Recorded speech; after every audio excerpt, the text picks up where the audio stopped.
លោកតាហេតុអ្វីបានវៀតណាមមិនមកត្រួតខ្មែរឥឡូវហ្មងទៅព្រោះសម្ដេចស្ថិតក្រោមអំណាចវៀតណាមគេដាក់ជនជាតិគេ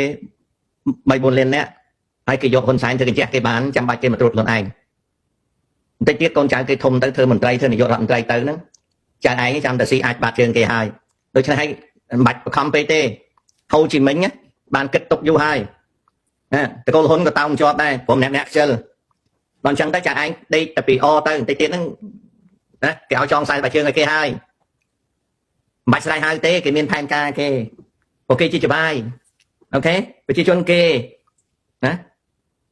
គេនៅពេញស្រុកអស់ហើយបន្តិចទៀតទៅណាគេឲ្យចៅឯងស្រួលទៀតហ្នឹងណាគេឲ្យចៅឯងស្រួលទៀតស្ងោស្បែកជើងគេទឹក3យកទឹក1ផឹក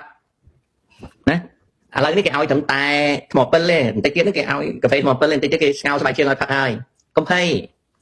កុំទៅតាន់ពេកហូជីមិញគេមានពេលគេ